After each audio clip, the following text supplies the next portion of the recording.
سمندر کے اندر جو بھی مچھلی ہے، جس کو مچھلی کہا گیا ہے، وہ ہر طرح کی مچھلی کھانا جائز ہے، سوائے اس مچھلی کے کہ جو سمندر کے اندر طبعی اعتبار سے مری، اپنی موت آپ مری اور پھر الٹی تیر گئی۔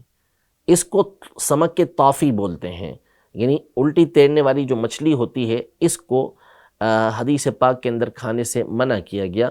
باقی اس کے علاوہ جتنی بھی مچھلیاں ہیں ان کے کھانے میں کوئی حرج نہیں ہے۔ تو اب ظاہر ہے کہ جو شارک مچھلی ہے وہ بھی مچھلیوں کی قسم ہی ہے، تو اس کے کھانے میں بھی کوئی مسئلہ نہیں ہے۔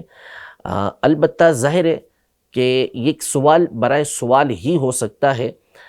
شارک مچھلی کا شکار، یہ ظاہر سی بات ہے کہ بہت ہی مشکل کام ہے کہ کون اس کو شکار کرے گا۔ ہاں کچھ چھوٹی سائز کی ہو اور وہ شکار ہو جاتی ہو تو الگ بات ہے، ورنہ ظاہر ہے کہ بندہ شارک مچھلی کا شکار کرنے جائے گا تو ایسا نہ ہو کہ شارک مچھلی اس کا شکار کر لے۔ لیکن بہرحال شرعی اعتبار سے اس کا کھانا شرعاً جائز ہے۔